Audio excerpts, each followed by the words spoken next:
how many of you listening to me would have to say you have your very own strong-willed child, your very own? Would you probably kind of raise your hand? How many of you married a strong-willed child? How many of you think you probably are a strong-willed child? I asked those same 3 questions in Ontario, Canada about 3 years ago. And at the end of the presentation, I had a lady came up. She said, "Oh, it's me." She goes, I came from my daughter, but it's me. She said, "You asked how many of us have your very own strong-willed child?" She said, "I raised my hand because boy, do I." She said, "Then you asked how many of you married a strong-willed child?" And she said, "I didn't raise my hand because my husband's not one." She said, "But I looked at my husband and his hand was in the air." She said, "It's me." See, she thought that if you were strong-willed, it automatically meant you're rebellious and defiant and obnoxious and rude and ill-behaved. And see, she had the wrong idea about strong will, because strong will can go in that direction. But strong will in and of itself is not a negative thing. I hope you'll spend the next few minutes with me with an open mind, because I would like to convince you not only that it's not a bad thing, but that it can be one of the most positive things in a child ever. Even if they're destroying your family, supposedly now, even if it seems so frustrating you can barely stand it, let's think about strong will on the most positive terms. What if strong will was someone who's not easily discouraged, someone who's not easily daunted, someone who doesn't automatically take no for an answer? Strong will is not a negative trait. I want my children to have a good, strong dose of it. I want them to be able to stand up for their convictions. I want them to be able to speak up and to be there and to be strong. But also, I want to be able to have that strong will guided in the right direction. Well, so some of you, I know you're sitting there, and some of you are thinking, it's not me. I'm really not strong-willed. So let's just take a quick little quiz, okay? Just a quick little quiz. It's on page 9 of my book called You Can't Make Me. And I want to read 12 statements to you. Okay, they're just 12 quick statements.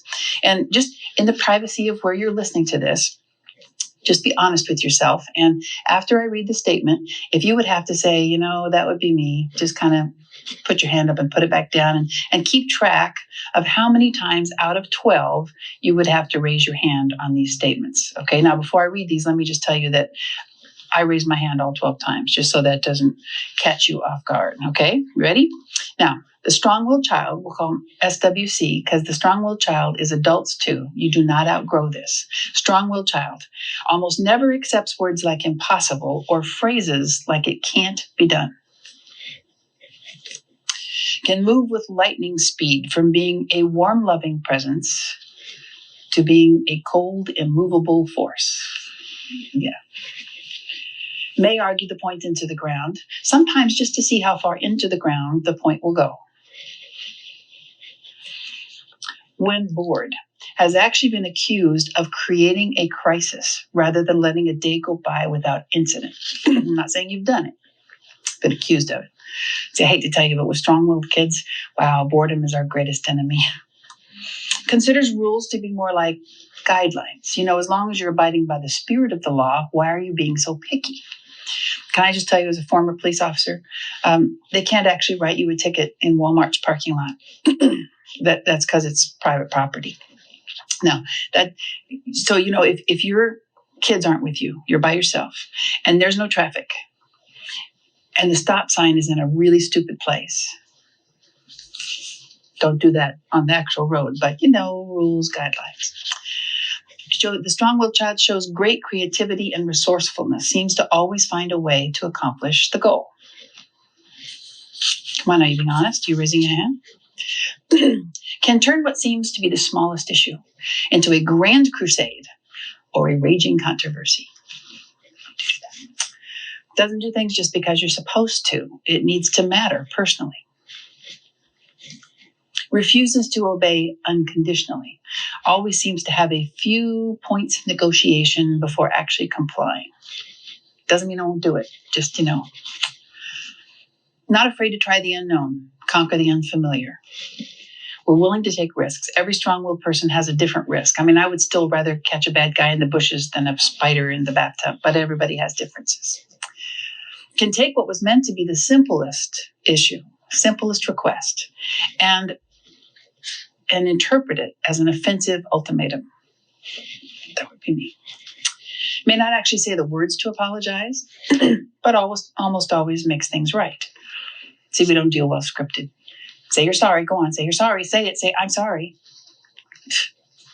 Talk's cheap. It's not that I'm not sorry. It's just that when I have to say it a particular way, well, you know what I mean. Okay, we've read all 12, but how many of you, let me just ask, if you only got between 0 and 3, 0 and 3 means you're strong-willed, but you don't use it much. Okay. Now, between 4 and 7, you use it when you need to, but not on a daily basis necessarily. Okay, but if you scored on this little quiz between 8 and 10, you know who you are. You've got a good, strong dose of strong will. You can back off when you have to. Okay, but here's the category. If you scored between 11 and 12 like me, we don't leave home without it. And it's almost impossible not to use it. Now, it's not negative by itself, although we do walk a fine line sometimes. That strong will is so powerful. Now, one thing I would encourage you to do, if you get a chance, if you can have other people kind of take this little quiz or watch it with you, they make really good resources. So if you have a small group that you're watching this with, for example, I would encourage you to find somebody who scored between 8 and 12 and just periodically ask them when they listen to this with you, is that right? Is she right? Is this true? Because, you're going to learn a lot of things about strong will. In the course of writing the book, I talked to literally hundreds of strong-willed kids of all ages, from young kids to older adults. I talked to kids who were Christians and kids who couldn't be further from being Christians. I talked to people who'd never been in any kind of trouble and juvenile delinquents being tried as adults for capital crimes in prison. I talked to people who had no rebellion and people who'd rebelled against everything. I talked to kids who had no body piercings or tattoos, to kids who had every kind. And here's what we came up with. What I'm going to share with you in this. These are the common consensus things that, regardless of our spiritual condition, regardless of our age, regardless of our geographic distance, as strong-willed kids, we all pretty much agreed on these things. Are you ready for this? Because this can help you no matter what kind of strong-willed person you have in your life, even if it's you. All right. And you'll have a little handout here that says this, but the very big thing, and I think probably the thing that surprised people most, was that all of us said, we do not have trouble with authority. Really, we don't have trouble with authority. I wouldn't respect my parents if they drew the line and moved it. I wouldn't respect the government if they made laws and didn't enforce them. It's not authority I have a problem with. It's how the authority is communicated. It's the bony finger in my face that says, you're going to do it, period, end of discussion. Wow. Because then I have to back up and say, you and what army would be making me do that? See, there's something you need to know about a person. I mean, you know this. There's free will. And as a strong-willed person, I'm the daughter of a Nazarene preacher. I never rebelled against my dad. I never talked back to teachers. I was not loud, obnoxious, or rude. You couldn't have traced half the trouble I caused, even back to me.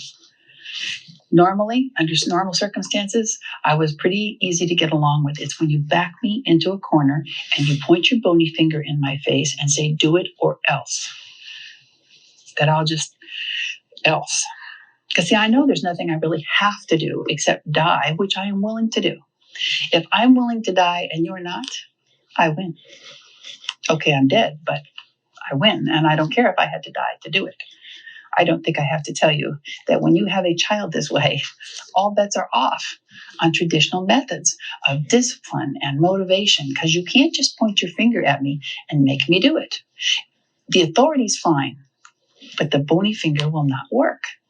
I don't know if you remember years ago, the Bissell Steamer Carpet Cleaner Company, their motto was different than it is now. And their motto at the end, they were trying to sell this $200 expensive carpet cleaner machine. And at the end of the commercial, they said, life's messy, clean it up. You clean it up. I mean, you got the machine, you clean it up. How do they think that pointing their bony finger in my face and issuing me an order is going to get me to clean it up? They could have changed the whole commercial with one word. One word. Life's messy. Let's clean it up. Let's clean it up. Okay, really, I'm not that hard to get along with. Get your bony finger out of my face. This was unanimous over and over and over again. If you pull the authority trip, you pull it out and you say, you will be doing this, period, end of discussion, you are sunk. You are doomed, because even if I had planned to do it, I will not do it just because you pointed your bony finger in my face and said, do it. Now, this is interesting because, I spent 6 years as a police officer, in addition to my being a high school teacher and others. But the police officer years, well, I loved being a cop. And people will say, this whole authority thing. I mean, when you're a police officer, you have to, when your superior officers issue you an order, you don't get negotiated with, or they point a bony finger in your face and you have to do it, period, end of discussion. How could you survive those kind of orders if you're strong-willed? That's easy. That's easy. I knew going in what would be expected of me. I voluntarily surrendered that authority to them. See, that's the secret. If I voluntarily give you authority over me, you don't really have that much trouble. If, however, you come at me with your bony finger demanding it, wrestling me for it, I will die not giving it to you. I will die to the end. It's why, some of the best soldiers in the world are highly strong-willed individuals, but they follow orders to the letter because they have voluntarily given that authority to their superior officers. The same thing can happen with kids and their parents. And the next couple points that we talk about, the idea that, I don't need to control you. I just can't let you take all control away from me. And the idea that the relationship is really the most important thing. If we have a relationship and I voluntarily give you authority over me, we're good. If you argue and wrestle me for it, you're sunk and you're doomed. And part of the thing is, if you don't have a good relationship with your child right now, if you have a doomed relationship with your strong-willed child, it is not too late. As long as you and that strong-willed child are still alive, it's not too late. But it is going to take a little bit more time to kind of get used to communicating that authority in a very different manner than perhaps you thought you could. Now, here it is, when you're a strong-willed parent, I'll just have to admit, as a strong-willed parent, I can dish it out, but I can't take it. Okay? I mean, once I've decided how things are going to be, I often find myself talking to my strong-willed son in a way that I know I would not want to be talked to. Even now, I catch myself. And I do have a very strong-willed son. My mother prayed that would be so. And many of you are reaping the same sort of thing, where your mom doesn't feel sorry for you at all when you call and complain. And she goes, well, I don't know what to tell you. I just guess what goes around comes around. It's a gift from God. I know you think it's a curse on some days. It's a gift from God. See, strong-willed people, they're going to change the world because the world's not really going to change them. But in the meantime, we could kind of drive you crazy. I want to give you kind of 5 key points, key strategies to survive. And again, this doesn't just come from me. This comes from all of us together, coming together saying, okay, so if we're going to give everybody else, kind of clue them in to how to get a really strong-willed person to actually bring out the best in us, to get us to do the right thing, what would some key elements be? That's what this is going to do. Okay. And I'm telling you that just at the end of this tape, just at the end of this presentation, if you try just a couple of these, you'll find almost immediate results. It's just a powerful thing because it takes one to know one. And this is a wonderful gift to get this from the hearts and minds of strong-willed people who actually tell you, we'd like to have you bring out the best in us. We'd like to do the right thing. Get your bony finger out of my face. All right, here's the first strategy. And I know you know these. The first one, choose your battles. I know you know this, but we just had to remind you as strong-willed folks. We said, choose your battles. Don't make everything a big, fat, hairy deal. Because, if you make everything a big, fat, hairy deal, everything will be a big, fat, hairy deal. If it all has to be your way or no way, pretty soon we're going to argue everything. It's day. No, it's not. It's night. It's dark. No, it's not. It's light. It's black. No, it's not. It's white. I'll argue everything because you won't give an inch. It has to be your way or no way on everything. Choose your battles. Decide what you're going to go to the wall for and go to the wall for it. Back off the rest. Now, I know this is kind of hard. In our home, our go-to-the-wall issues were physical safety. I'll go to the wall for issues of physical safety. I'm not going to let you walk out in front of traffic. I'm not going to let you hurt yourself. I'm not going to let you do anything that will endanger you. If it's an issue of physical safety, you're going to wear your seatbelt. You're going to hold my hand crossing the parking lot. I'm going to go to the wall for that. Issues of moral and spiritual values. That was go to the wall for issues. I'm not going to let you lie or cheat or steal or hurt somebody. I'm going to the wall for those issues. So if I'm going to go to the wall for those, I got to back off on some others. I got to decide because I can't have everything. And that's hard. That's hard. You can't have everything. Well, now Mike, he's my strong-willed son. And I have to practice what I preach. I mean, I am in the trenches with you every single day because this is not such a light thing. And Mike, a couple of years ago, we were sitting at the table before school, and he was at the table with his brother, and he said, Robert, pass me that cereal. I said, Mike, what do you say? Robert, pass me the cereal. Do it now. I said, Michael Tobias, I'm not going to say that word. He said, and you can't make me. If I have to say that word, I'm just not going to eat breakfast. I said, that's fine, because you know what? This one's worth it to me. I'm not going to raise an ill-mannered, ill-behaved child, Michael Tobias. This one is worth it to me. He got up and he stomped down the hall and he went in his room and slammed the door. He wasn't even in there 30 seconds before he slammed the door, stomped back down, sat at the table and said, please. Wow. Now this is hard because as a mother, what I wanted to say was, that's not how we say it. Now, if you would please just start over and say it now. But I did that day what I still have to do at least once a week. I had to physically cover my mouth. See, because I just got what I went to the wall for. I got that. If I was going to keep bugging him about exactly how it sounded, exactly how he said it, exactly what he should, I would lose it all. Choose your battles. Choose your battles. I know I've got battles coming up. You know, in the teenage years, you got to choose battles on tattoos and piercing and certain things you wear and what you do. And you know, certainly when your kids are younger, you have battles. I talk with a lot of mothers of toddlers and preschoolers. And, you know, one of the big battles always seems to be what they wear in the morning. They'll say, oh, she wants to dress herself. She always pulls out things that don't match. We have this huge argument before we go to school. It all disintegrates. Sometimes I have to remind them that maybe it would be good to either only put things in the drawers that match, or, you know, they do have these little name tag things now that just say, my mother didn't dress me. And sometimes that would work too. Choose your battle. Decide whether or not it's worth it. You're not going to get everything. Decide what you can't live without. I can't emphasize that enough. Now, the second one, believe it or not, it's lighten up. Lighten up. Don't let up, but lighten up. You know, you take everything so seriously and everything has to be such a big deal and it has to be that. Could you just lighten up? Can I just tell you one thing about strong-willed kids that you probably already know? We're just a little bit ahead of you, you know, a couple steps ahead. Like we'll say, you said don't jump off that chair. You didn't say anything about this chair. I mean, I'm good at the letter of the law and it can drive you crazy. And we know exactly what to do to drive you crazy. You know, I mean, even as a small child, I know exactly which button to push. I can reduce you to tears in a matter of seconds. I can make you angry. I can make you cry. It worries me as a small child that I have that much control, but it's irresistible not to use it. You know, I push and you go and I push and you go. And I think to myself, I can't help it. Push and you go because you do. And you just need to lighten up.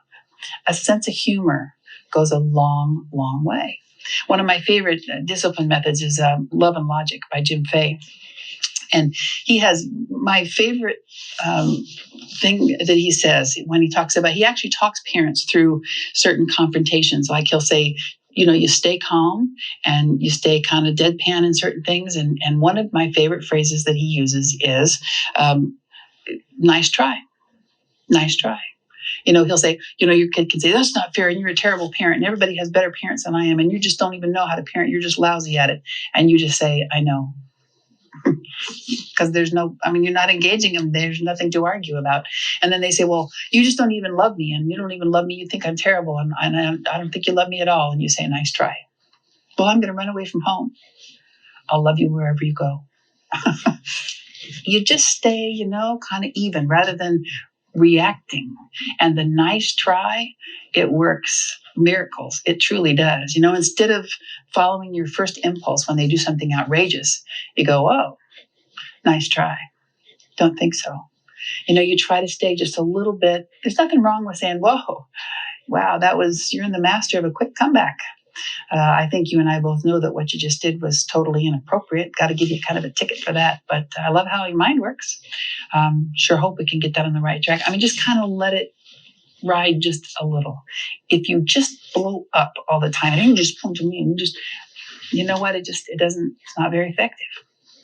If you could lighten up, When he was younger and we were going to go out in public where he had the capacity to actually embarrass me, I would pull him over to the side before we left the house. And I'd say, Mike, what's the code word today? He'd say, moose breath. I'd say, that's good. Okay. Then we'd be at the place, right? He'd be playing with his friends and stuff. And man, he'd be cruising. He'd be cruising for a big time consequence. I would say, Michael, what? Moose breath. In one word. Was the whole lecture, was the whole thing, and the warning that says, one more step, mister, you're cruising for a big time ticket. And he almost never had to get to that point because nobody else knew what it was. It was a lighthearted sort of thing. Nobody knew, but he and I both knew, and we knew what would happen. See, one of the keys when you're looking at how to lighten up is going back to how you communicate the authority. If you're a big time, heavy handed, you're going to do it because I'm your parent person, you are pretty much doomed. Actually, when it comes to the authority part, I kind of learned my best technique as a police officer before I even became a parent. And I know most of you've never even been pulled over by a police officer. So let me just tell you how it works. Okay, let's just say that you made an illegal left-hand turn, and as a police officer, I pulled you over, and I came up and I checked your driver's license and your registration, and you don't have any wants or warrants. And so then I'm only going to do one of two things. Okay, I'm either going to give you a ticket for what you just did, or I'm going to let you off with a warning. Now, let's say that I've decided I'm not going to give you a ticket. I'm just going to let you off with the warning. Okay, so you have to listen to my warning.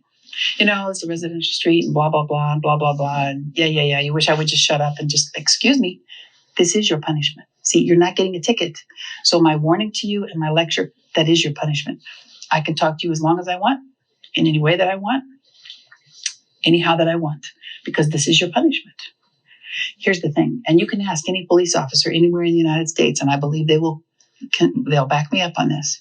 They teach us very specifically in the police academy on violator contact. If I have decided that I am going to give you a ticket, I am not allowed to give you a warning too. It's one or the other. It's not both. See, I have to tell you something from the standpoint of strong-willed kids. Most of us would almost always rather have the ticket.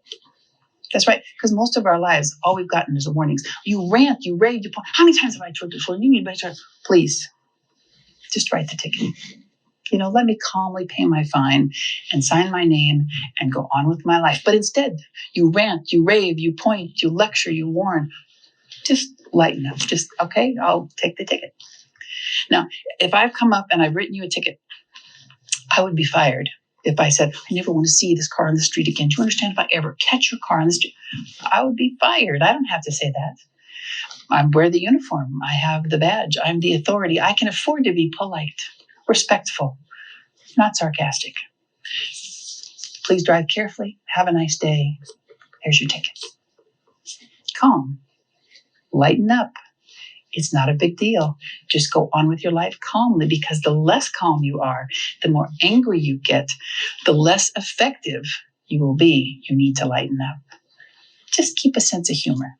I have to just tell you quickly one of my favorite stories about the sense of humor part. And you know, obviously it's not completely true, but I like the story. It's about this older lady, and she was a real quiet, elderly lady, and she went into a pet store because the sign outside the pet store said that they had a bird that talks. So she walks in and she walked by the bird, and the bird says, "Hey, you." She said, "What?" "You're stupid and ugly." She's horrified. She went up to the pet store owner. She said, "Do you realize what that bird just said? You were going to lose a lot of business. He is so rude." And the pet store owner said, "Is he saying that again?" Went back to the bird and he whacked him on either side of the beak. He said, "You knock it off. If you say that again, I'm going to reduce you to a pile of feathers. You understand me?" She shrugged, and they started to walk out. The old lady started to walk out, and the bird said, "Hey, you." She said, "What?" "You know, I'm always going to find a way. I'm always going to find a way." So you are either going to go crazy your whole life with me, or you're going to be able to go, all right, fine, do over. Just lighten up a little. Keep a sense of humor. Keep it on an even keel. It doesn't mean that I don't have to be accountable. I'll tell you, by the way, that I did not run into any strong-willed kids who felt like they ought to be allowed to get by with bad behavior. We don't. We do not think that we should be allowed to get by with bad behavior. But it's how you communicate the good behavior. It's how you communicate the authority that makes all the difference in the world. So the next one, we talk about asking more questions, issuing fewer orders. Now, I just need to tell you that this particular point changed my relationship with my strong-willed child more than anything else, bar none. Ask more questions, issue fewer orders. I'll give you an example. Mike, he's got all his homework spread out on the table and he's promised to get it off by dinner time. But here it is, dinner time, the homework's still spread out. And my first instinct is to say, Michael, you said you'd have this off the table by dinner time. I need you to clear this off now. Or I can say, Mike, you about done? Oh, yeah, you know what? I just got a couple more things and then I'll just get this off the table. 99% of the time, if I can ask it that way, it results in positive action toward what I wanted. Instead of saying, I told you to empty that garbage hours ago. I want that garbage emptied before dinner and I mean it. Or I can say, were you going to empty the garbage before dinner? Oh, yeah, I've forgotten. It's amazing. No, truly, it is like magic. It takes a little bit of practice. As parents, you will be absolutely amazed at the effectiveness of asking the question. Instead of saying, get in that van, we are late. You can say, you ready to go? Oh, yeah, I'm going to just quick drink and then I'll be right in the van. You will be amazed at how much smoother your life will go. Rather than taking the heavy hitter, it doesn't mean I don't have to do it. You're just kind of taking it the next step, ask more questions. Here's where we kind of have a magic word. Now, this magic word, if you start using it today, like as soon as you're finished listening, if you start using this word, 80% of the time, 8 times out of 10, you will notice an immediate improvement, an immediate difference in cooperation level with any strong-willed child, adult or child. You know what it is? The word? You might be thinking, please, that's a good word, but it's not. It's okay. Okay. Listen to the difference. Tracy, my strong-willed niece, when she was just 10, get in the car, I said, Tracy, put your seatbelt on. No. I said, put your seatbelt on. No. What have you got now? You've got nothing. You've got a 10-year-old who knows that you can't drive and hold her seatbelt on. You're now locked in a knockdown, drag-out struggle you can't possibly win. Fine, we're not going anywhere. Who just lost? That would be you. Tracy, put your seatbelt on, okay? No. How come? It's too tight. I don't like it. Well, here, let's loosen it up and they'll put it on, okay? Okay. 8 times out of 10. 8 times out of 10, it's a small point of negotiation. It doesn't mean you don't have to wear your seatbelt if you don't want to. It means there will be a ticket that you will get, a consequence you will pay if you don't wear it. But the okay at the end lets me know. I could die if I want to. I don't have to. I could take the ticket if I want to. Yes, you could. Yes, you could. But the okay, it's time to go now, okay? You will be surprised. Again, a lot of times we don't, and we wouldn't want you to know this probably, but a lot of times it kind of rock us into it by saying, hey, it's time to go out now, okay. Oh man, I agree before I even realized, because it was that okay at the end that says you can die if you want to. Death, your choice. It's interesting. I was, and here's another thing that you really have to know. I just have to tell you at this juncture, because I was in Houston and I was speaking, and he gave me permission to tell you this. I was speaking at a parent thing on strong-willed kids. And at the end, a man came up to me. He introduced himself as the head of the entire anti-terrorist task force for the Houston Police Department. He said, wow, he says, I'm a tough cop, went through SWAT training. I'm a tough dad. He said, but what you're talking about tonight, he said, that was my 11-year-old son to the T. See, there's something you need with strong-willed. Giving us a ticket doesn't necessarily keep us from doing it again, because it might be worth it. I know it's hard to understand if you're not one of us, but it might be worth it. And this cop, he said, man, my 11-year-old son, he said, he had his cousin in visiting from out of town a while back. And he said, I came home from work one night and my wife met me at the door. She said, your son is a bully. He is pushing his cousin around, calling him names, being mean to him, and it has to stop. He said, man, I walked back to his bedroom and I took my son out and I took him in the other room and he got a whooping and he got a lecture and he was in so much trouble and he was in tears. He was all broken up.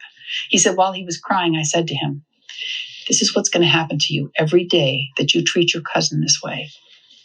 He said, through his tears, his son said, what day is today? Wednesday. What day does he leave? Friday. I think I could do it. He said, man, 2 more days. I came home to the exact same situation. See, here's this 11-year-old strong-willed kid going, okay, bring it on. I think I can take it. It's worth it. That is absolutely almost impossible to comprehend if you don't have the mindset of that strong-willed child who says, you know what? There is nothing you can hold over me that will be such a hammer that I have to do it your way, period, end of discussion. I can always choose the consequence. My mom shares in the book that when I was just 3 years old, she would say to me, Cindy, if you stand on that coffee table, I'm going to spank you. You know, and in my toddler head, I'm thinking, how hard could it be? How long could it last? So I step up on the coffee table. This drives my mother crazy because she's thinking if the punishment is bad enough, the kid's not going to do it.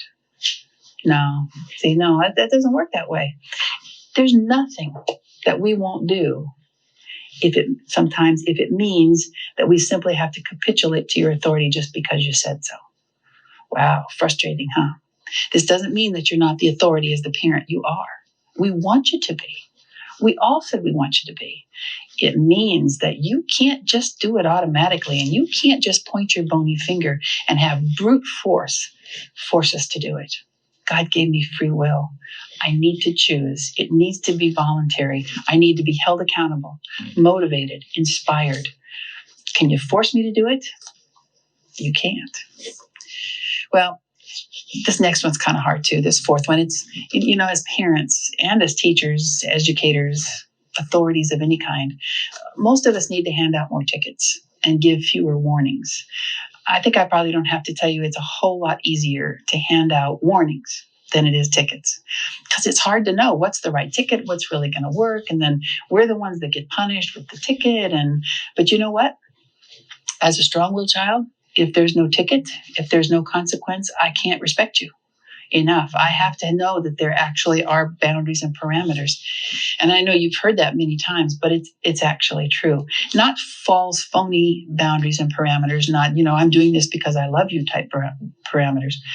You do it. You do it because you love me. But the way you communicate that, you give me a ticket if I've done something that I know is wrong and that you know is wrong, and you say it calmly.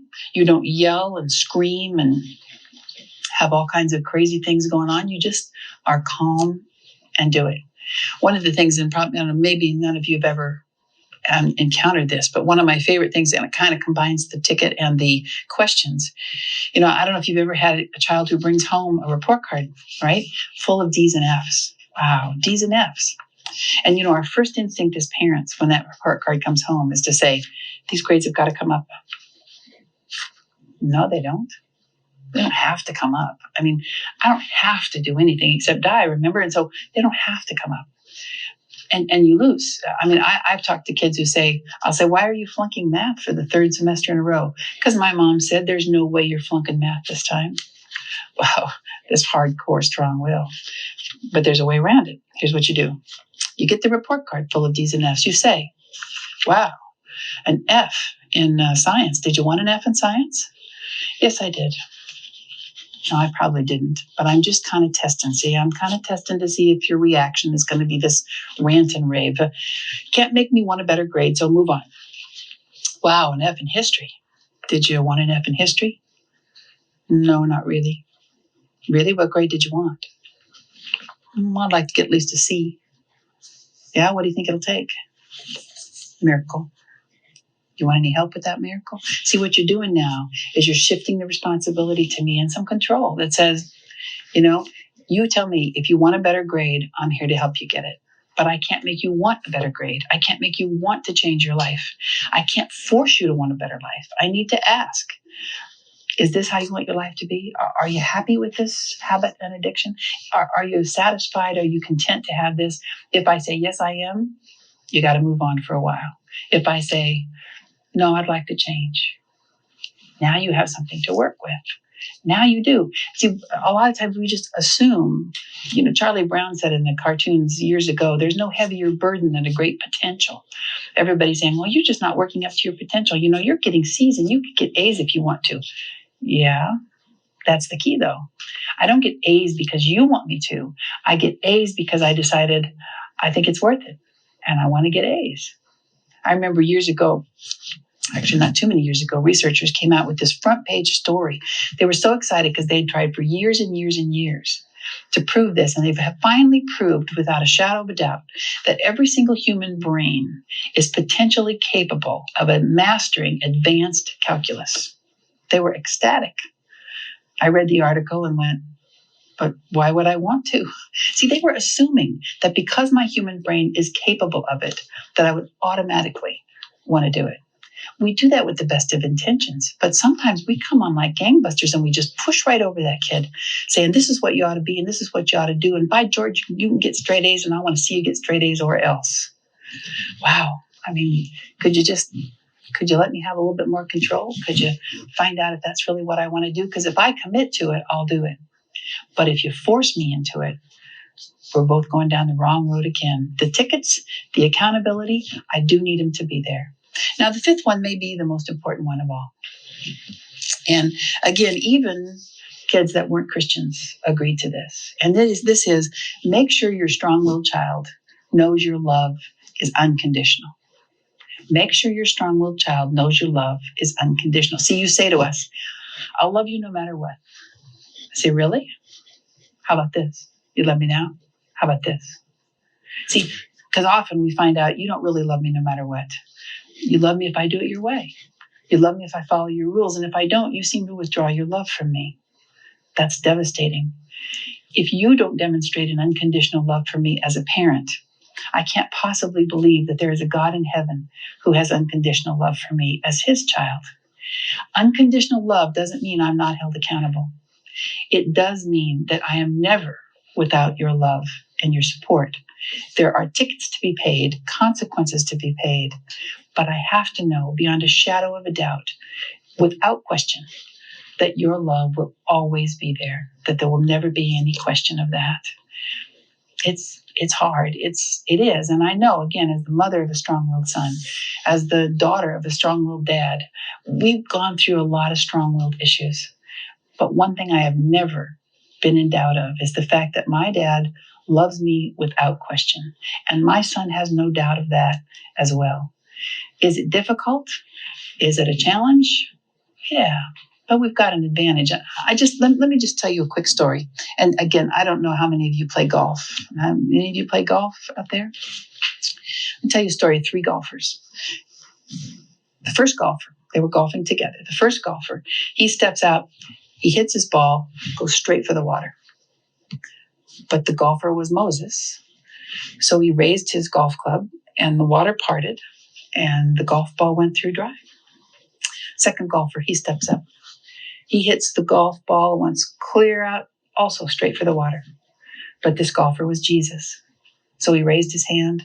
The golf ball went up on top of the water, went across dry. The third golfer stepped up. He hit the ball and it went wild. I mean, it went out and ricocheted off the windshield of a passing pickup truck on the freeway and came back and ricocheted across the trunk of a tree and landed on a lily pad in the water. But instantly a frog jumped up on the lily pad, swallowed the golf ball just as an eagle swept down, grabbed the frog, scared him so much, he spit the golf ball out, hole in one. Moses said to Jesus, I hate playing golf with your father. See the reason I like that story? We don't have to do it all ourselves. We don't have to do it in our own strength. There is no way as a parent that I could possibly anticipate all of my kids' needs.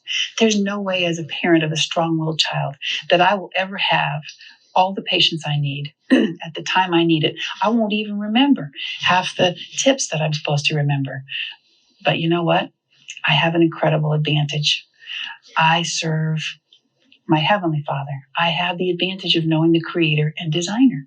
And when I do my very best with a heart that truly wants to bring out the best in my strong-willed child, I believe that God Himself pours from His own pitcher down into all the gaps and the places I might have missed.